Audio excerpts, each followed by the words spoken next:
Oh, welcome back, Zach Lyons. Welcome to a football show here on the 440 Sports Network.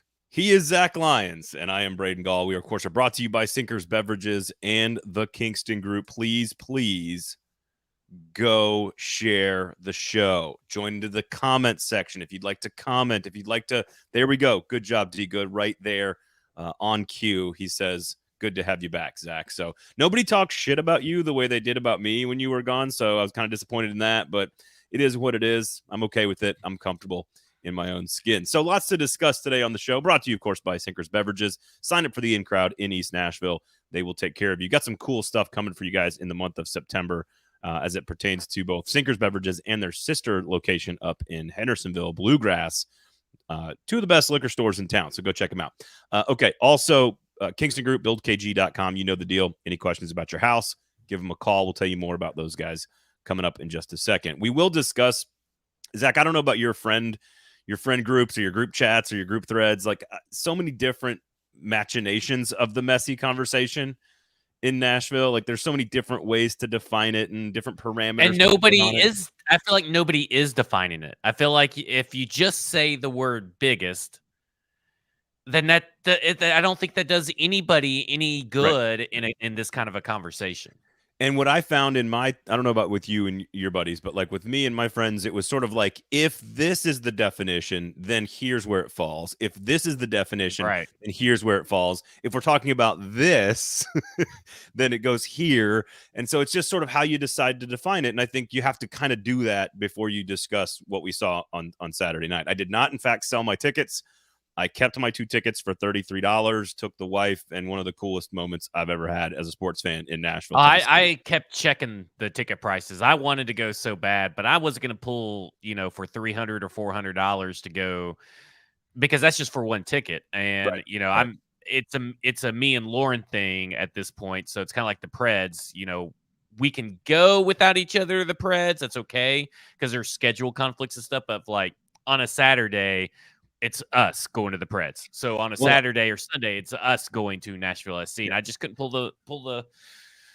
I tried to enter all these competitions and all this stuff, and I tried. I tried to get there. It makes sense because even my wife, who's not a huge soccer fan but loves going to the games, loves going to Geodis, even she was like, "Oh yeah, you're not taking one of the kids. You're not taking one of your buddies. I want to see Messi. I'm going." Like it's just, so she was very clear. And again, it's sort of like sitting at the poker table. Like you can't be pot committed. We were basically zero pot committed. And so it's like we could have sold them for a couple $100, or we could have gone to the match, and we decided to go to the match, and it was worth every penny. We'll try to figure out where it ranks in the pantheon and again, on like a bunch of different lists, because you have to define those lists in different ways. So we'll get to that a little bit later on. Obviously, a preseason win against Minnesota. Games and practice, 2 very different weeks for the Tennessee Titans. A great week of practice going into the Bears game, not so much on the field. A great week of practice for the Vikings game, not so much on the field, although they ran the ball like crazy. We'll get to what took place. We did not have a chance. We did not have a chance to talk about Will Levis' injury that took place as we were on the air last week. Not a lot to discuss about the injury specifically, but what does it mean for the backup quarterback competition and the development of both guys? Obviously, practice this week canceled against the Patriots, which is a huge bummer because of the Isaiah Bolden injury in the Packers-Patriots game. I think the Texans canceled their joint practice too with the Saints. Entirely different situation. They're just like, we're just kind of tired, so we don't feel like we want to do it. Like the Texans are just straight up being lazy, which is very odd for D'Amico Ryan. I'll say this. I don't know D'Amico Ryan's behind the scenes, but from the outside looking in, I find that entirely an odd thing to propose, because it's a Texans-driven thing. So we do have some news, in particular with the AFC South as it pertains to some of the rookie quarterbacks, but there's a larger conversation about how to handle rookie quarterbacks. The Titans actually are in a very luxurious position as it pertains to this conversation, but the Colts have made a decision. The Texans look like they're close. The Panthers are doing it a different way than everybody else. We've talked on the show. The Chiefs play all their players. We talked last week about what the Titans should do, and I mentioned that Harold Landry, I think, should play. There's a chance he could play on Friday against the Patriots. So we'll get into sort of the drive. A couple of hits, couple tackles. Well, yeah, like scrums. Like bump into somebody one time and then get off the field. So we'll get to sort of, and then Thursday we'll have a chance to go a little deeper into that. But we'll take a look at the quarterbacks, the rookies in the NFL, especially in the AFC South, and obviously we have to talk about the game against Minnesota. So I guess we can get started there. I think. I guess I just want to start with, because you wrote about this, stackingtheinbox.com, of course. Please go check that out. F-Words Pod coming out later this week. I guess I don't love starting with Malik Willis, but I guess we can start there just because I want to ask you very straightforward. Did the performance add any confidence to his development? Did it take away? Do you feel like he made progress from week 1 to week 2? Just sort of very bluntly, what was how did you feel watching Malik? I don't know if you can measure Malik Willis's confidence because he's so oblivious and just happy to be there. Like, I mean, is he a little mad that, he probably had some throws that he would like back? Sure. But is that going to shake his confidence to the core? Probably not. He just doesn't have that. I don't know if it's a good thing or a bad thing. I just don't see a drive personified out on the field or out in public. Maybe there's this hidden drive that we don't see. I just don't feel like the confidence level thing isn't really the question. But the question to me is, did he do himself any favors during his time in the eyes of the staff? I don't think so. I mean, no. I mean, here's the thing. I don't understand the picking and choosing of what Vrabel said yesterday. Vrabel was asked 3 different times about Malik on Sunday's press conference. I don't know if you've had a chance to watch it. The first one is very a coach speak response. The second one is okay, we looked at the film. There's a lot that he's got to work on. I'm pretty upset that he did this. I'm upset that he didn't see this. You could tell in the change in demeanor. And then the last question is kind of like, yeah, he's grown, and like kind of like a, it's almost like a loop. It's like, okay, I negged you, gave you negative comments here, but now I'm going to give you some positive comments. And to me, I didn't get to really talk about it. I got to write about it, but I thought the Bears' performance showed what I saw written about him all through training camp up to that point. The glaring improvements, if you will. And then I saw old Malik Willis. Except for I saw old Malik Willis who is living up to his athletic standards. Like that to me is like, okay, well, maybe if fast Malik Willis and athletic Malik Willis was there in the Kansas City game or any of these other games, maybe they wouldn't have brought in Josh Dobbs. Maybe they thought they could at least made it to the playoff. But that guy didn't show up. Yeah. So to me, I don't think, if anything, it's like, what's weird is like week 1, Malik Willis, I thought, pulled ahead of Will Levis. Now, not by a lot, but I thought that he pulled ahead of Will Levis. Week 2, I feel like he's fallen behind Will Levis. And Will Levis didn't even play. So, right. I mean, to me, it's wild. That is the Malik Willis roller coaster that has to stop. I do not want to ride this Willis roller coaster. Which to me says he's not there, but I don't think that's earth-shattering stuff. So a lot of comments on this in the comments there. Joshua says, Titans are only in an advantageous situation if you believe that these 2 quarterbacks can be the guys moving forward. But if you don't believe that, then the Titans are in an unenviable situation. Look, Rand Carthon doesn't draft Will Levis 33 overall and trade up to get him if he doesn't think he's the guy. So you have to sort of, whatever you can think whatever you think, and Zach, you and I can think whatever we want to think. But at the end of the day, Rand Carthon has told you that he believes Will Levis is the guy. He didn't draft Malik, and he traded up for Will. Keontae says, and I hope I said that right, don't think that it added or took away, just remained in stasis. That's kind of how I feel, is that it just sort of But you've also been a little low. Will Levis is kind of already quarterback 2 by a small margin, and this didn't really change your opinion. But for those of us that may have thought that Malik Willis was going to take advantage of a prime opportunity to show that he could be consistent, he just didn't do that. And to me, that drops you down. That we'll get to that in a second. Sort of my analysis is going to start with that. But QC Hawk says, hey, at least he led the league in TTT, which I believe is time to throw so far through 2 preseason games in the wrong way. I'll get to that in a second. I know you've tweeted about this as well. And so I think here's my ultimate takeaway is number one, if you know you're going, I think it is an invaluable opportunity mentally to know that you're going to play an entire preseason game at quarterback. I just think that is, you are going to be more relaxed. You're going to be more, frankly, if well, you he need knew at the end of Thursday, right? I mean, like, right. you kind of know Right. that at the end of Thursday, you are playing the whole game. Right. But if you are more likely to take the check down, you're more likely to throw it away when you're supposed to. You're not pressing to make a bunch of plays in your one series if you know that you've got the whole entire game. So number one, he should have been in a very stable mental place going into the game.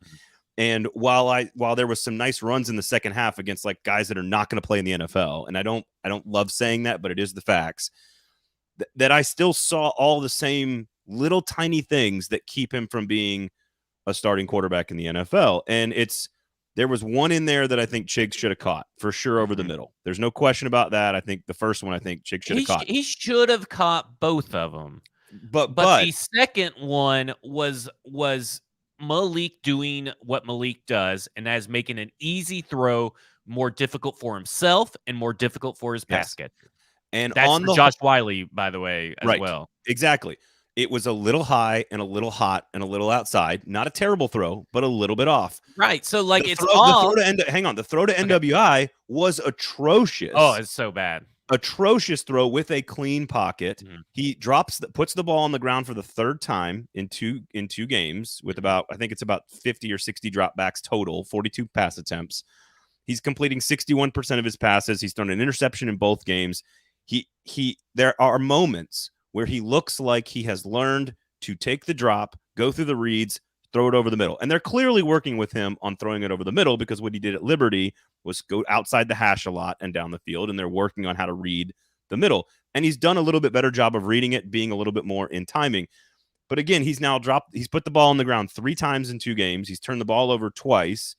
He should have thrown it away on the sack fumble, by the way, too, that he picked it up and then ran around. Yes. He had time to throw it away. Like, I don't know what he's doing there.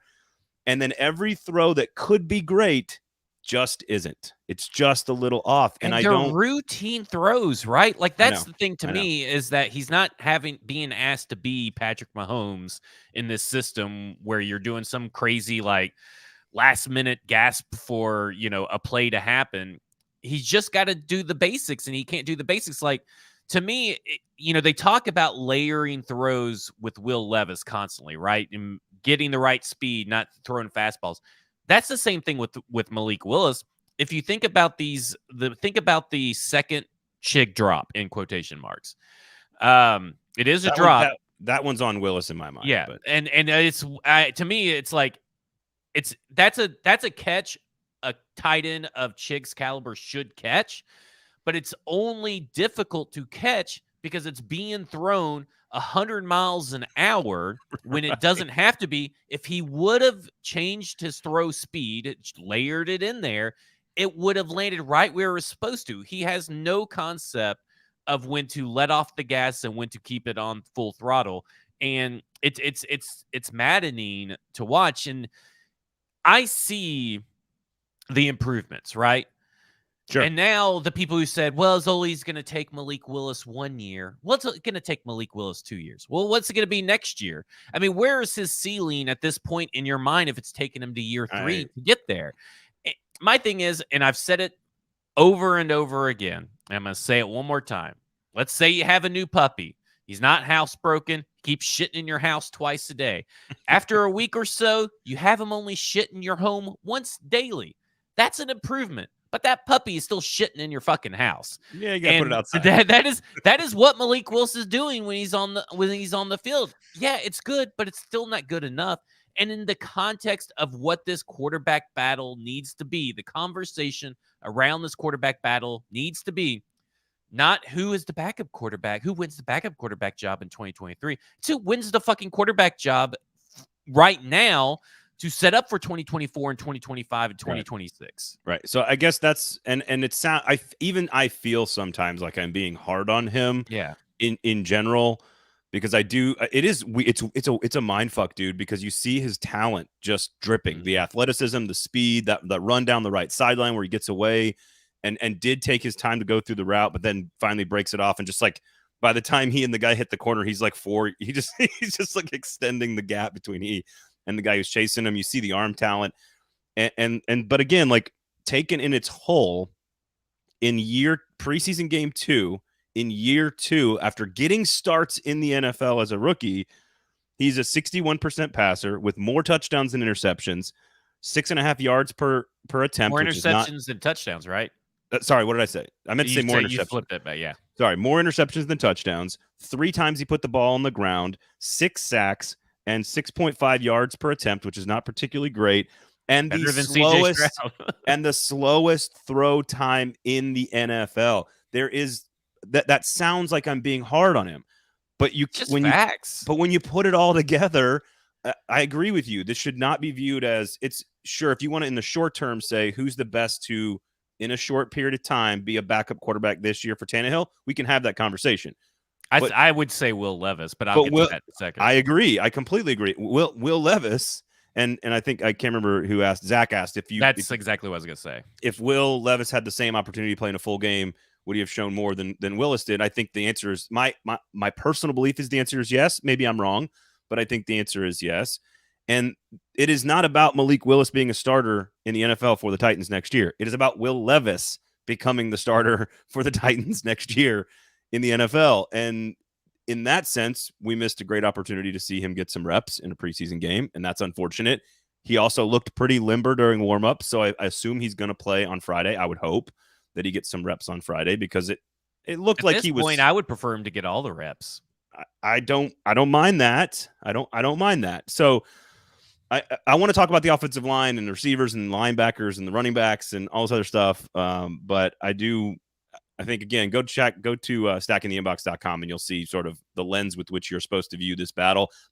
Willis was given a primo opportunity and did a lot of the same things we've seen from him for a year and a half now. And I think that's a concern if you are rooting for Malik Willis to be the quarterback next year. You shouldn't be looking at these guys really because they were both drafted with the intent of developing into a franchise quarterback of some level, maybe, we know that Will Levis is going to go very far at this point. If you're still holding on hope to the Malik Willis train, I think you're just being too delusional because he's a nice guy. And I get it. Sometimes it's just hard to root against, and I'm not really rooting against them.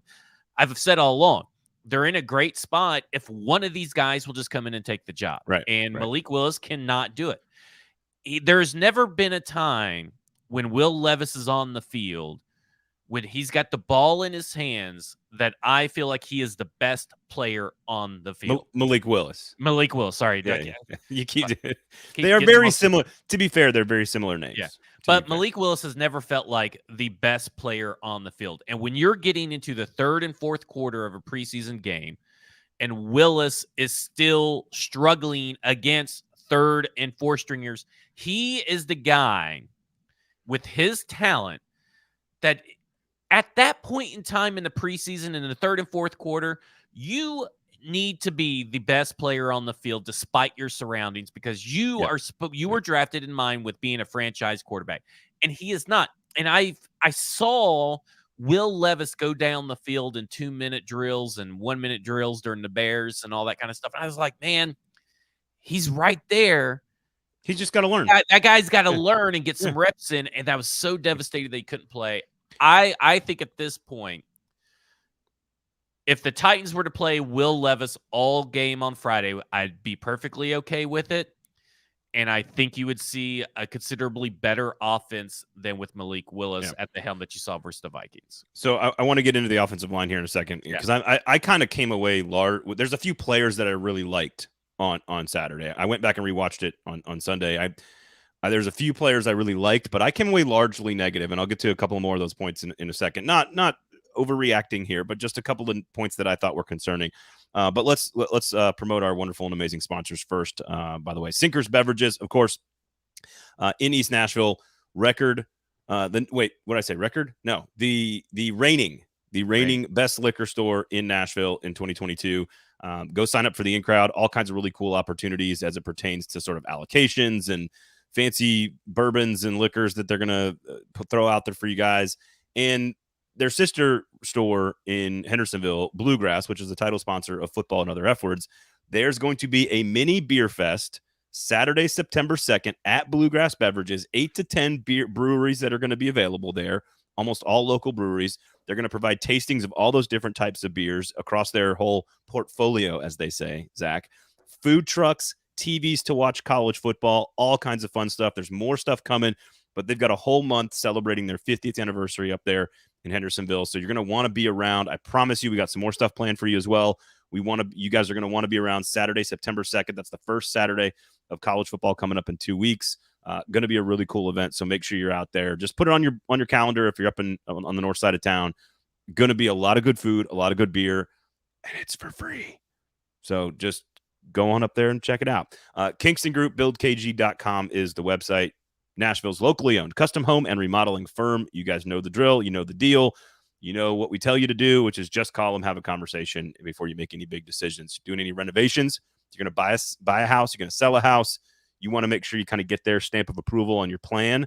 Just talk to them. They'll help you through the plan, and even if you don't use them, they'll make sure you find somebody that can help you or help you through the process. So I guarantee you they'll take care of you. So go check them out. Okay, so there are certainly, Zach, some very positive players that we can talk about. Tajay Spears, Caleb Murphy. We're going to get to those names.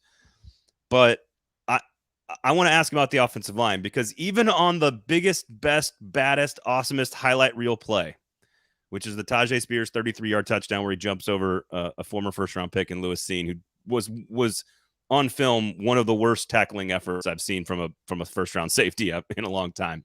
I know he's coming back from injury. It was a well-blocked play, and Tajay Spears was spectacular. Mm-hmm. There was also a linebacker, number 40, if you watch the tape, who completely took himself out of the play for no reason at all. Otherwise, if that's Levante David or peak of their career, Bobby Wagner, a starting middle linebacker and a good defense, meets Tajay Spears right in the hole before Lewis Seen even gets there. So I don't think, while it was a spectacular play, and I do think Tajay Spears is going to be great, I want to know what you think of the offensive line, because they did a good job on that play. They also got lucky that the middle linebacker just took himself out of the play altogether.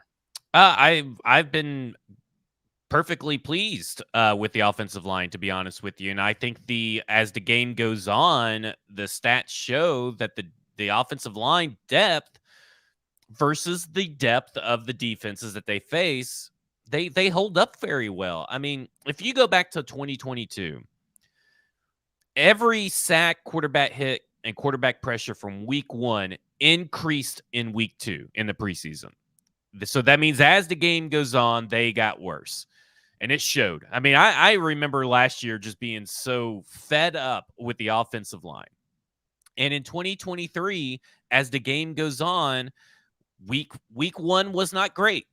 Week 2, they got exponentially better. In week 1, they allowed 6 sacks, 2 quarterback hits, and 13 quarterback pressures. This is just the offensive line. You're talking about the whole game, not just the starting five. The whole game. Okay. Yeah, week 2, it's 1, 0, and 7. So they go from 6 sacks to 1 sack allowed, and that was Corey Levin. From 2 quarterback hits to 0 quarterback hits, and from 13 quarterback pressures to 7 quarterback pressures. That is tremendous improvement, and that is as the game goes on. Now, the offensive lines did play a lot more, the starting did, and they should have came back out and played a couple more drives and get a little bit more there.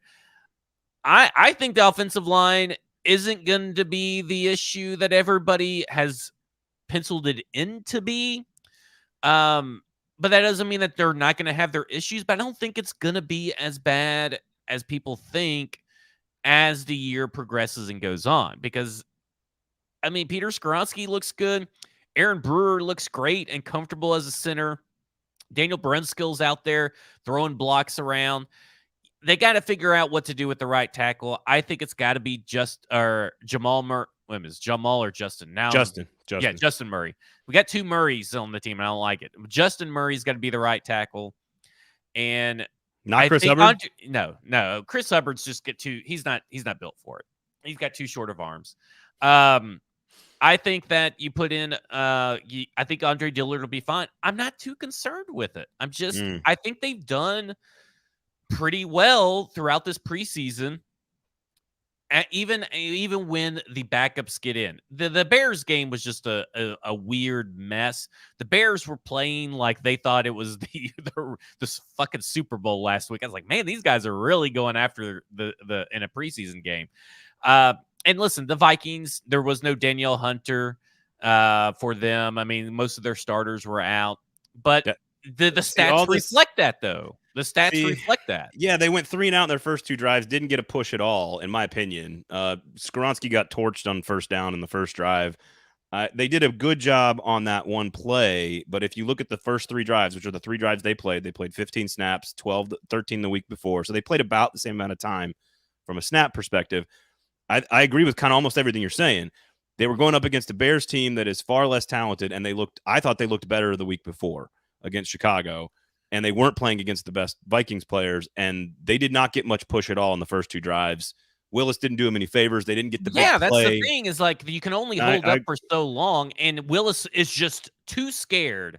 I agree. And I know this is good to go back on Willis for a second, but no. I've never seen a quarterback so scared to step up into a clean pocket. True. I want to stay with the line here because we just spent 20 minutes on Willis. But that is part of it, right? Like, I mean, it is. They're providing him clean lines on the passing play. Now the run plays, I mean, until like the left tackle, I want to say it was like 2nd and 9 maybe, and like the 3rd drive, and they went left. They actually ran the ball to the left, and Spears kind of wiggles up, and then he goes to the outside, and he actually kind of carries the pile, gets about 7 or 8 yards, makes it a 3rd down and manageable. They did not like on the first 5 or 6 running plays. I don't think they got any push a yard downfield. I don't give a shit about run blocking. That's fair. That's fair. I mean, that's just where I'm at. Like, I think Derrick Henry can mask a lot of that stuff, and I think when DeAndre Hopkins is on the field and Ryan Tannehill's in the game, a lot of that stuff will change. I'm only concerned about pass blocking. That is what is holding this team back from doing anything in the NFL is their pass blocking. So I agree that should be the focus, and the fact that it was better, the better from snap 1 to the end of the 4th quarter, that there's better depth, maybe that they're developing some guys behind them. That's fine. I still have questions about the starting 5. I thought the 3rd drive they looked pretty good, but again, even on the big highlight reel play that they did a good job on, it was mostly the defensive linebacker that made the huge mistake. And then Tajay Spears did what you're supposed to do when you're an electric athlete. You be an electric athlete. But they also did the guy. They also did their assignments well. Like, true. That's just a wrong diagnosing problem. But every offensive lineman picked up the man that they were supposed to pick up. Brewer, I thought, was the best of the entire group. I thought. Brewer was fantastic. He was outstanding, and that is a good sign. Brewer has not been the issue on this team, in my opinion. No. Either game, and that's a good sign for this team that they have, because that was a big concern, right? Oh, is he going to get pushed around, or is he going to do this? Is he going to do that? 2 weeks in a row, he's done exactly what has been asked of him, and what's been, to me, a real promising start for the offensive line. I think it's a lot better. You know, when you get Zach Johnson in there, and then Jalen Duncan against the Bears, that's where all these pressures and sacks come from, right? So really, the starting offensive line has done a well-balanced job through 2 weeks, and you want to see that continue through week 3 and obviously carry over to the offseason. I don't think it's been as bad as, to me, and I'm interested to ask Mike, I don't think the offensive line has looked as bad as what people expected it to look. Again, it's the preseason, but I do think they have looked better than I think what people expected. I think I would agree that they are slightly better than what I expected. I came in with fairly low expectations, so I would agree that they have been better. The first drive last week and then the 3rd drive this week, I thought they were better than what they played like last year. That's also a starting 5 versus minus your top 4 guys last year or whatever. So it shouldn't look like that ever. It's also, to your point, it's also preseason. I just think that here's my message. If you're a Titans fan and you're cautiously optimistic by what you've seen, and you want to start to maybe be a little bit more bought in on what this group could be this year, I'm okay with that. I am not there yet. I'm in wait and see mode. I need to see it in an NFL game. Very reps driven offensive line roster. And what I mean by that is I feel like the more time that they get together, that's why I'm really I'm bummed that the Patriots are not going to be lining up against them in this week's practices, get them a couple of reps and everything. Because for the most part, I think that really helps going up against something you're unfamiliar with, because that's what you're going to be going up against each and every week. And so, I feel like some of these players that step into the game, they get better as the game goes on. And I feel like that's for everybody in the offensive line. But when you're the starting offensive line, that's going to be a good thing, because you got one game under your belt. Now you go into practice and you get another game under your belt. And those reps are going to compound very quickly for this team. I think young players are going to miss the fact that there's a no joint practice this week against the Patriots. I think the offensive line is going to miss it. And AVing says the O-line held up well in joint practices. That's not what I heard. That is not what I was told about. Well, in 101s, Danielle Hunter feasted. And that's hard to. Yeah, and he also made some noise. But I don't know who you heard that from, but from the reports online, it started off really bad, and then it got better as the week went on. And that's how I took it. It's like it started off bad, and everybody's panicking, and then it got better with each and every day. And that's why I think this is just going to be a reps-driven team. The more reps this team gets together, the better. That may be totally true. I was told basically that the first day of practice, Wednesday, was terrible. Thursday was slightly better, and then they don't practice on Friday. So it was the 2 days. Well, that's what I heard. And it was, but again, getting beat and then slightly better, not a great week of practice. But all the reps is all that matters. Ask the Vikings how they got beat and then got beat and then got beat at the game as well. So they got beat 3 times. So I want to make a broad statement, and then it might not be anything, and I need you guys to confirm whether or not I'm kind of crazy or not, because only one defensive starter played. That was T.R. Tart. Obviously, after getting tossed out of practice, he was, and Mike Vrabel's been open about, hey, we need to make sure he's in shape and conditioned. He played and looked. He sure as hell looked like he was in condition and looked great in the game. Am I crazy? But starting on the very first drive, I thought there were a lot of open dudes for Minnesota the entire game. First drive against the second stringer, second drive, third drive, second quarter, third quarter, fourth. Lots of open dudes, lots of open guys, and again, no starters. So. Well, Mike Brown had a really good game last week, and so did Chance Campbell. And while Mike Brown didn't take as big a step back as the game started out, because the game started out, a lot of people were screaming at the linebackers, but that was really Mike Brown on a couple of those plays that had his assignment was the running back that was catching those passes out of I think his name was Nick something as well, Nick Muse, if I'm not mistaken. That guy that was catching passes, that was actually Mike Brown following him. The linebackers are a problem without Azeez Al-Shaair in there. The broadcast doesn't seem to think so. Look at all this depth we've got of all these very below average middle linebackers. Azeez Al-Shaair may help be able to mask some of that. But to me, I'm thinking, I thought Chance Campbell took a step back. He did not have his best game.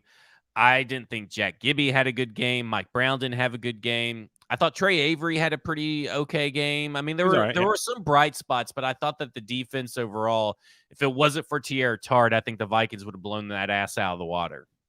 I think that's how good T.R. Tart was in that particular start of the game, that he bought the Titans a lot of time. It's so hard because, if you go, man, Justin Jefferson's going to be out there with Kirk Cousins, you're like, oh, fuck. But, you're also going to go, well, we didn't have, any starter in the secondary. So, it's hard. It's so hard to analyze it. I do think Caleb Murphy made a great case for himself. 2 more sacks. This is a guy from Ferris State that broke the NCAA record, 25.5 sacks, extremely productive, showed a lot of really bursty moves, had a sack the week before. Yep, I don't know if he's on the roster. I don't know if he's on the roster yet, but I think he's getting there. So I do want to ask you if there's any particular player that you think has won their way onto the team, like Julius Chestnut. Has he won his way? At offense, yeah. we can go through the whole thing real fast, and I can go real quickly if you want. I can kind of say, what do you think?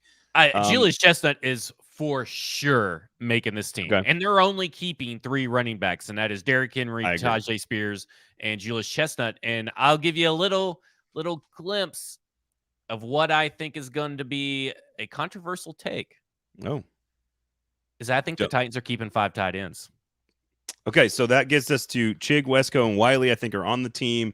And as Easton just mentions, Thomas Odukoya Clearly, the dude was just awesome in the run game against Minnesota. Rarely missed a. If you want Alize Mack was the fullback on the Tyjae Spears run, who probably is the guy that should have gotten your linebacker maybe in his assignment. Right. But, here's the thing. Nobody's talking about it, and I just came to this conclusion yesterday. May have been the beer talking. This team has 0 fullbacks. And if you keep... They have 2 tight ends that can do that. Right. So what I'm saying is you have 3 running backs, 5 tight ends. That is 8. And they kept, including a fullback of that caliber, 8 last year. I'm just saying. So you think Mack is who's the 5th tight end? Yeah, I think Kevin Rader's out. Okay. Because I think Mack was really, really impressive for most of I think it's Thomas Odukaway. I can't ever fucking say his name. That's why I'm going to call him Thomas Odu.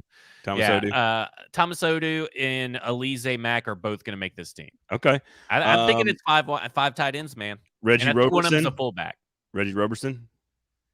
Number 6. You keeping 6 receivers? I don't know what I'm doing. I don't think Reggie Roberson has done enough. A lot of this dictates, Kyle Phillips' injury, by the way, might be a factor in all of this. Kyle Phillips, Kearis Jackson, because really, if you're talking about a guy that who has carried momentum into the preseason games, that to me, it's Kearis Jackson. Like, he carries the momentum over. Reggie Roberson has yet to carry the momentum over.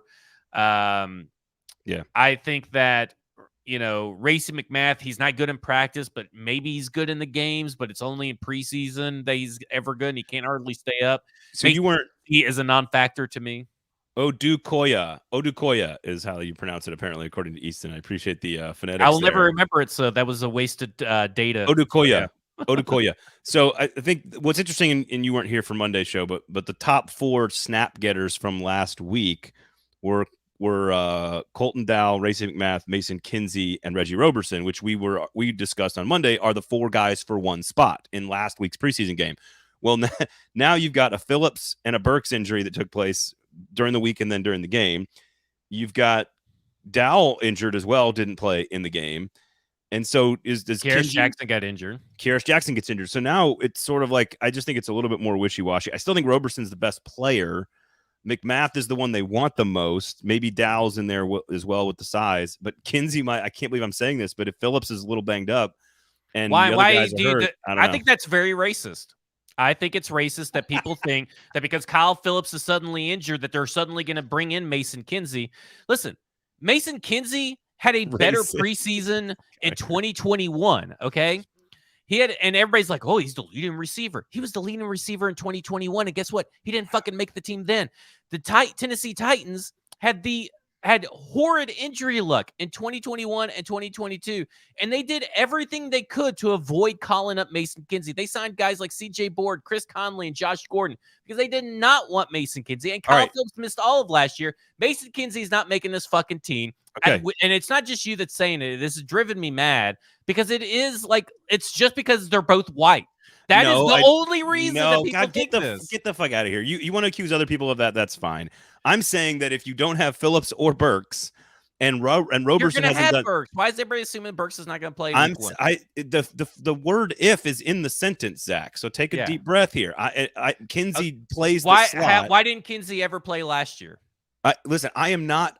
I'm with you. Even my sentence was, is it even possible that Mason Kinsey could be the guy because they don't like him? They don't like him as a NFL player. They love him as a practice squad player. Right. They don't like him as an NFL player.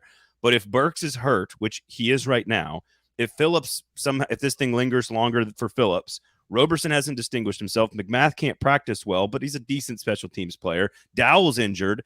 At some point, Jackson's injured. At some point, they need people. Yeah, they'll just go out and sign him like they did last year. and maybe you're right. Maybe you're right. But I think Kinsey's one of the few guys that I think could run the plays that Kyle Phillips does. Maybe Roberson could do that too. Let me say something. I don't know that he can. And here's why. Because if you listen to Mike Vrabel's press conference on Sunday, he mentions that when he's targeted, he's doing everything right. When he's not targeted, is the stuff he's got to work on. And that's that's why he's not made it there. your Kyle Phillips replacement is Chris Moore. Like, if you're looking for the guy that's going to play the majority of your slot snaps, it's going to be Chris Moore. NWI is your Traylon Burks or DeAndre Hopkins replacement. That's how it's going to roll. To me, they're more likely, if these injuries are bad, they're more likely to go and sign someone that's cut than promote Mason Kinsey to the 53 for long term. Maybe they just keep him on the 53, then sign someone, then cut him, before the first practice, something like that. And in a perfect world, it's Burks and Phillips and Moore and NWI. And I mean, you got to remember they still take up a roster spot unless they get put on IR or something like that. Here's my big thing on this Kyle Phillips thing, though. I've always hated the idea that he's going to be their punt returner. That is not a value that he brings. Name me, I bet you can't even name me 5 teams that has the top 3 wide receiver on their team be the punt returner or kick returner. You'd have to probably Google it to find it. No, probably not. I know I've seen Tyler Lockett. I'm sure there's a handful. Mecole Hardman, but it's a handful. Yeah. The Titans doing that with a guy that is already kind of like unstable, which, by the way, with the worst punt coverage team of the preseason so far, punt and kick returning and all this stuff, that coverage, atrocious. Craig Ackerman. Mike Vrabel told Ren Carthon, go out and find me a returner in a press conference. And he has not done that. We got to bring that up. Someone get this. Kyle Phillips should not be returning punts. He should barely be playing in these games. I think it's ridiculous that he was even in there, and now he's gotten injured because Chris Moore missed a block. All right, I want to move quickly here because I wanted to talk rookie quarterbacks and sort of Nashville sporting events here. Any of these guys, Jaden Peavy is he on the roster? Has he earned a spot? More than likely. I'm not really ready for this kind of a question. Okay, I think Chance Campbell probably has. They just need bodies at this point, right? I'm curious if Eric Garrer maybe, Mike Brown maybe. You've got Josh Thompson made some plays on special teams. Caleb Murphy is the most interesting one to me. Is if you want to keep him as an outside linebacker. Sam Okuya, either he moves up to the Sam OK goes to the defensive line or down at outside linebacker. I don't know if those guys, Naquan Jones. I don't know if Caleb Murphy makes it before him, but I'm a little skeptical of this Caleb Murphy hype train. Yeah. I don't think I'm ready to get on it. I'm feeling like we're in Sam Roberson territory. I'm just not ready to get on it yet. Yeah, I agree with that. Like he didn't have a good enough. He hasn't been good enough from start to finish of camp. He didn't have a great week. First 2 weeks, he had a better week last week against Minnesota, and then he's had 2 good games. But I think he needs to put it together. And the coaching staff talked a lot about sort of like big picture intangibles and awareness of the game that he needs to sort of grow in that way. But it sounds like they love is put him one-on-one and let him go off the edge. He doesn't need any help at that. So which might get you on the team. Who's going to be the field goal kicker? Someone that's not on this roster. I see what you're doing there. There's lots of veterans available. Okay, let's get into. I want to get into, unless you got anything else to add from the game. We're 43 minutes in here. I thought the offensive line was good. I thought the running. I think you just found the running backs just basically just sorted themselves out. There's no reason for Hassan Haskins to still be on this team, even without the alleged allegations and charges on his record. Even without that, he serves no purpose. There is someone else that can do what he does on special teams that serves a purpose elsewhere outside of special teams. Another great use of a 4th-round pick there. Yes. Okay, so quarterbacks in the NFL, and there's a philosophical question about what to do with rookies, and then there's like another philosophical question about what to do in the preseason, which Easton and I talked about on last week's episode, so I'm not going to go down that path. But Anthony Richardson has been named the starting quarterback for the Indianapolis Colts over Gardner turns around, Minshew. doesn't even play in the preseason game. One guy that needs reps. They did not play him. CJ Stroud played and was better in game 2 than game 1. A lot of short passes, had like 1 or 2 really nice throws, but otherwise has been kind of very just sort of dipping the toe into the offense for Houston. Bryce Young has just been beaten all to hell in 2 games, but did play better in his second game. I just am concerned. I know it's the same as the scouting report for him for his entire life, but like, God, I hope he stays healthy his career because I think he's gonna be good if he stays healthy. But and of course Levis, and this is the question is sort of number one, what do you make of all the decisions in especially in the AFC South? But I do think there's one way to look at quarterbacking young quarterbacks. I think if there is a glaring hole in their game, they should not be playing. Like Malik Willis has a couple of glaring holes in his game. If he was drafted as highly as some of these other guys So we're would you talking say about. that Anthony Richardson has a glaring hole? Because I would think that almost all these guys, except for Bryce Young, has a glaring hole in their game. So to me, no, which is why I think Stroud, Richardson, and Young should play. That doesn't mean they're going to be good. It doesn't mean Not they're going to be glaring enough. They may right. have a hole, but it's got to be like It's there's like problems that they need to work out. They need to smooth Yeah. out. There's a learning curve. There's a growing curve. There's reps that they need, etc. But kind of my feel is that mentally, if your confidence is shook because you play poorly, again, I'll use Kenny Pickett as an example. Last year in his first 5 starts, he didn't play for the first 3 games. Then he gets in and he starts, and he throws. I think he had 3 touchdowns and like 8 or 9 interceptions in his first 5 games. Well, if that's what's going to ruin you, then you are not a starting quarterback in the NFL. Right. And it didn't ruin him. In his last 8 starts, he threw 1 interception, and he got better. So I say all this to say that, and I think Will Levis, there's a hole in his game right now, which is sort of like that accuracy, that quick accuracy that he needs. And that's why I think the Titans are in a good situation to not have to play him this year. Whereas I think Richardson, Young, and Stroud, while there's going to be adversity and there's going to be mistakes, there's not a glaring hole. So you start them and you let them learn. That's my opinion. Oh, man, I don't know because, I mean, obviously, given that your alternatives, because the Titans are in a different situation, your alternatives are Davis Mills and Gardner Minshew for those 2 teams, and it's Ryan Tannehill for the Tennessee Titans. So that's a quite the difference. Now, let's say that Ryan Tannehill suffers an injury. I want Will Levis in there, not Malik Willis, even despite the glaring holes that may be in his game. But I don't think he has any bigger glaring holes than those other 2 quarterbacks that you mentioned. I mean, CJ Stroud's already starting to show his warts of not being able to handle pressure, not being able to get in and out of the huddle. He had a really good drive that only resulted in 3 points.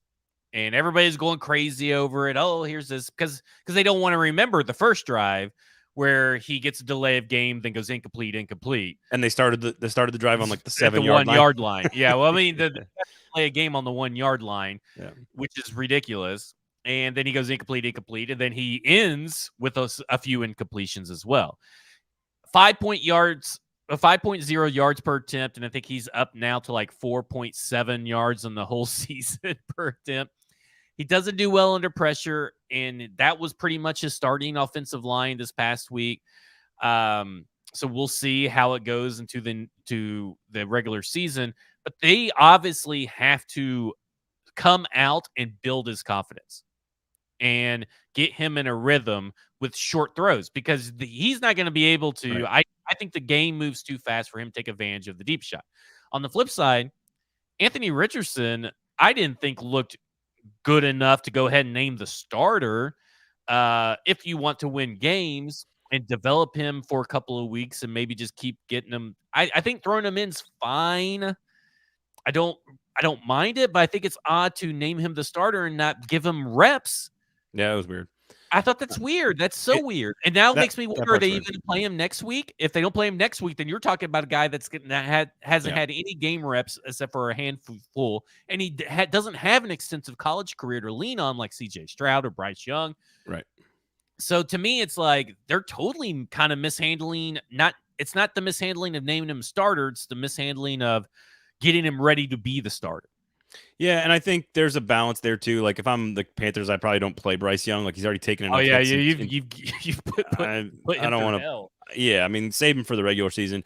I guess again, I think if the Colts started Minshew for a couple of weeks, fine. I just think Anthony Richardson, the only way he's going to realize his potential is to be on the field, because I just think he's too big and physical. There's also a difference between going number 2 and number 4 and going number 33 in the draft. That's true. And that dictates potentially the couple of gaps in the game that Will Levis needs to work on and develop. And so again, it doesn't mean that the Titans can't take advantage of 4 games against rookie quarterbacks in the division this year. They probably should and will.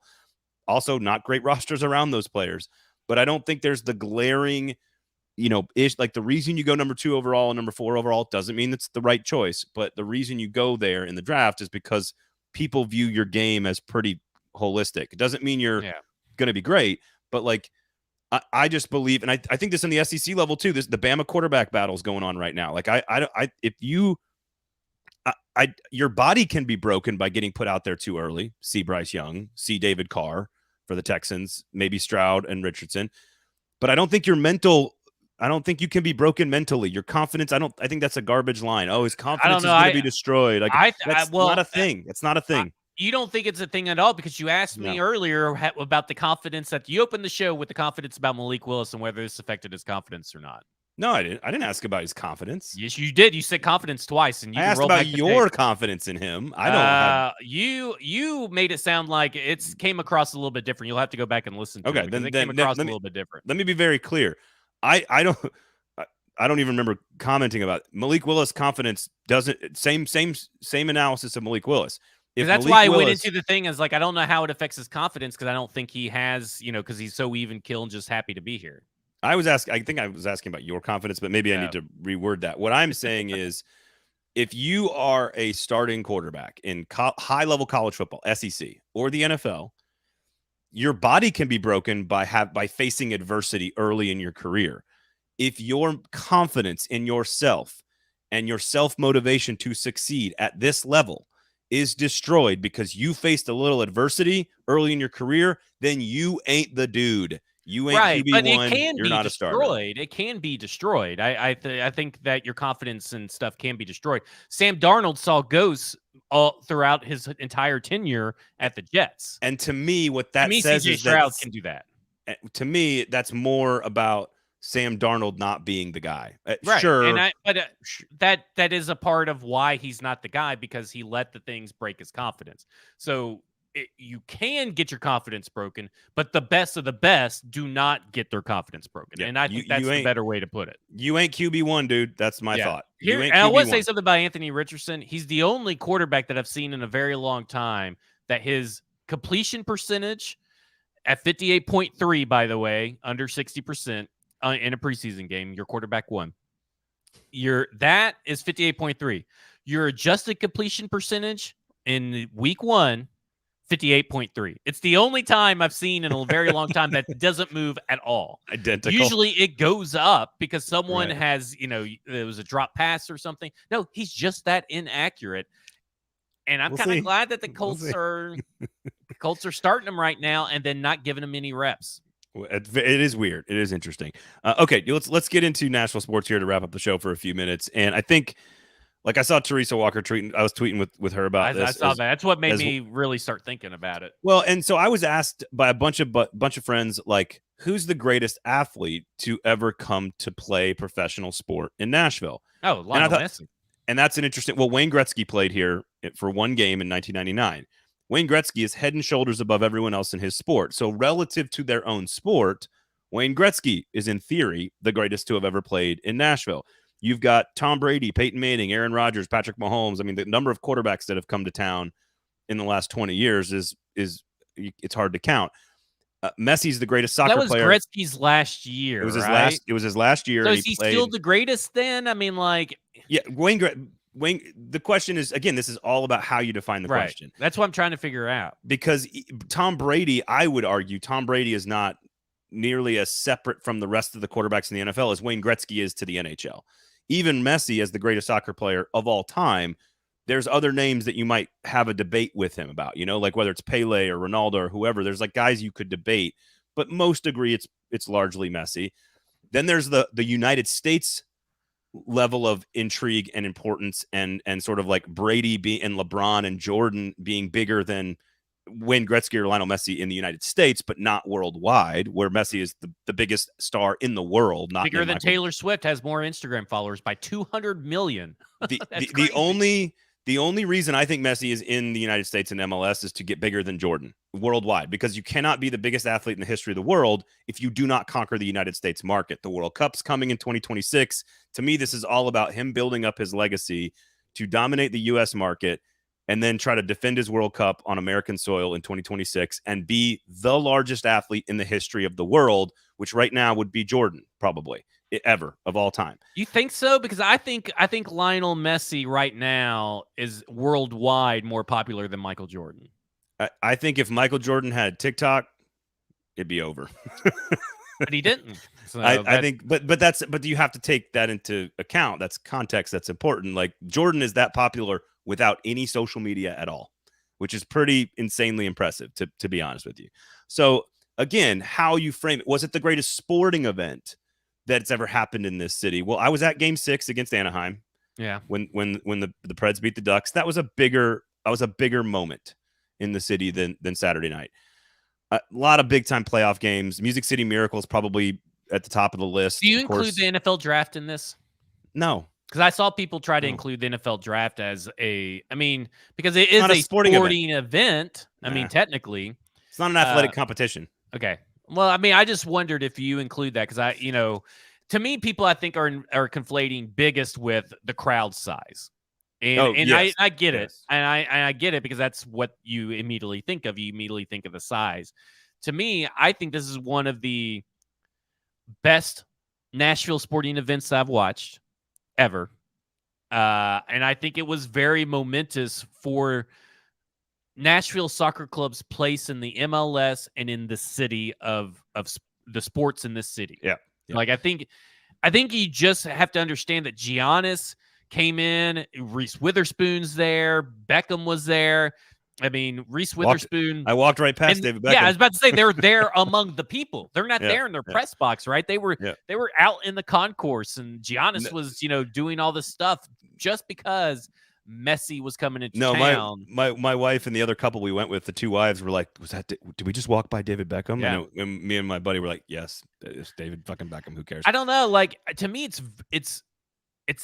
it was an epic moment in time for this city that I think I will always remember it because I'm like sitting there holding my breath, watching the TV during every penalty kick. Like, I haven't felt like that in a long time about any Nashville sport, and that would probably date back to the Stanley Cup and maybe the moments in the NFL playoffs. But really, in those playoffs, the games have gotten so out of hand at a certain point in time that it doesn't really matter. Yeah. And I mean, Crosby lifted really, a cup here. Yeah. To me, I think about the Music City Miracle. And while that is a momentous moment in time, is that the one of the biggest games? Like, because it got you into the playoffs and all this stuff, but like, it was a playoff game. You won. Well, yeah, sorry, it was the first round of the playoff game, but you go to the Super Bowl because of it. I think it's number one. You think it's number one? So again, it's how you define it. Like, if you ask me, if I'm going to tell my kids about the moments in Nashville sports. Yeah. Like, what are the first things that I think of in Nashville sports that are like just the biggest and kind of use very vague language? Most incredible, most memorable, most enjoyable, favorite, most important. You kind of put all that together. What my buddies and my wife and I got to see on Saturday night is going to be very quickly mentioned. It was one of the most memorable moments as a sports fan living in this town for 25 years. I predate the Titans and the Predators. I went to the Super Bowl in 1999. Like, I've seen a lot of this stuff, and I've been very lucky to do that. To be at every single home game for the Preds run to Stanley Cup -1 against St. Louis. I went to every game. Game 4 against Chicago is pretty memorable, actually, because it was like a party the last 10 minutes of that game where they clinched in the sweep. But Game 6 against Anaheim is the loudest I've ever heard any sporting venue in town. But this was different, Zach. This was different. You could tell on the TV it was different. First of all, they shot off fireworks for a road team. Never seen that before. Never seen it. The crowd went absolutely nuts when Messi scored his goal. And it was like right in front of us. And I look over at my wife. We both were just like, holy fucking shit. Like, it was just nuts. And the place goes bananas. And they're cheering. Like, we are cheering for Messi. Like, there was like like Nashville SC people wearing SC gear, SC kits, SC hats, cheering Messi. They shoot fireworks off in their road stadium during a League Cup final for an opportunity to win a piece of silverware for the first time in franchise history. It goes to penalty kicks, and the keepers have to go. It's 11 rounds of penalty kick drama. From a athletic performance, dramatic standpoint, electricity of the crowd, the focus of the world, and the talent of the elite athlete on the other side. If you put all that together, it is very hard for me to come up with something better. The only two moments that I think I would describe as bigger and better are the Music City Miracle because football matters so much more to Americans, and Game 6 of the Preds clinching to go to the Stanley Cup final. Like, I just think those 3 are the 3 that I think of. And then Saturday night, and it's like, it was just the energy, and I mean, people are wearing Messi jerseys and Nashville SC hats and scarves. Like, I've never seen anything like it. I've never felt anything like it. It was just, God, I can't believe they're wearing scarves. I mean, well, my wife wore the scarf, but she wore the athletic summer scarf. Gotcha. You know, like the it's that I think stuff. that it's at least in the top 3. I mean, at the very least. I've never seen anything like it. Right, and I think you're gonna get more eyes on the Nashville SC. So it's up to the team to now. They're only 5 points, if I'm not mistaken, 5 points out of second place, right? The team has to live up to the momentum they just created because they almost beat Messi. Like they should have beat Mukhtar's pass to was it Schaffelberg, I think, on the outside. Oh, that was I think it was Sturridge, if I'm not mistaken. That should have happened. But also, I think that if they had a different goalie, things may have also came out different. I was a little. Hey, he didn't play a great game, but he made the big save on the 5th round of the penalty kicks where you had to have it to advance. Had to have it. He made it. So the drama was just off the charts. It was off the charts. To me, it's like now you've gotten all these people talking about it now for a couple of days. You had it. The game lived up to its billing of being exciting, being competitive.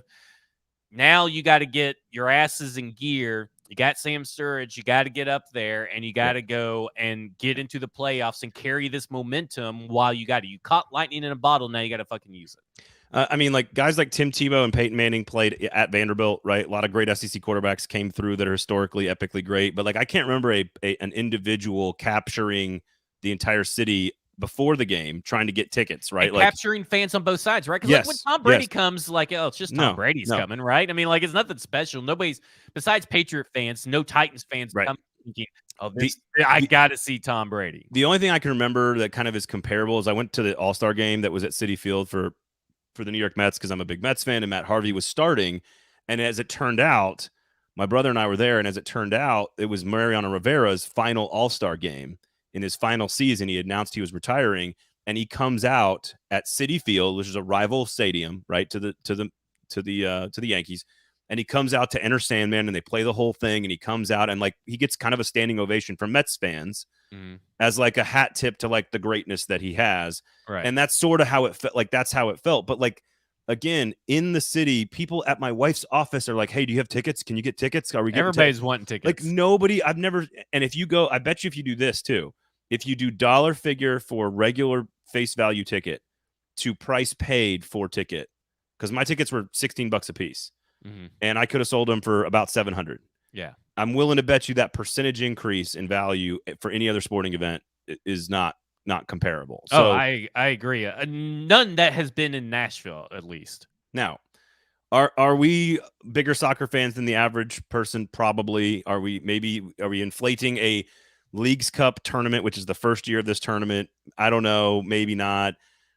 It was really important for SC to have won that game because if they win that match, they win their first trophy, and they are the best team on the continent. That's what it's supposed to be, is the best team on North America. And it was a pretty huge, dramatic stakes and performance and moment, and one I'll never forget. So we'll see what happens. I agree with you. We walked out of the stadium and we were talking, and it was like, now they need to turn this into points in the regular season and make a run at the MLS Cup Championship because they were not playing good soccer before the tournament. They went and hired a $6 million striker to play atop the formation, and now you're playing great in the tournament. You need to use it and springboard into the rest of the season. So exactly. There you go. I completely agree with you. I asked the guy who's been around a long time about this question, and he said he watched Bo Jackson play in AAA in Memphis. I was like, okay. He's like, that's the best athlete I've ever seen play in the state of Tennessee. I was like, okay, that's fair. Like, Bo Jackson's pretty sick. Like, okay. He's not a huge soccer fan, so I had to explain what Messi was all about to him. And he goes, I saw Michael Jordan play against the Smokies in Knoxville in AAA baseball. I said, that doesn't count. It's baseball. Yeah. If it was Michael Jordan playing basketball, then sure. Right. But that doesn't count. Maybe if you watched track back in the day and you watched Wilma Rudolph at TSU, that might count. That might count. But I was negative 45 when that was taking place. So I don't know if I count that. Otherwise, Sinkers Beverages, Kingston Group, thank you guys. Make sure you check out Bluegrass Beverages up in Hendersonville. Keep your eyes peeled for all the information about the Beer Fest coming up. Going to be a ton of fun celebrating 50th anniversary of that store up there. Proud sponsor of Football and Other F Words, of course, with you and Herndon coming up this week. So check that out. Stackingtheinbox.com as well. You can get to me at Braden Gall on Twitter. That's what I'm saying. I'm not saying X. I will never say X. I'm not doing it. Follow me on Twitter at Braden Gall. For Zach Lyons, I am Braden Gall. Thank you for listening. We'll talk to you guys on Thursday. Have a good one.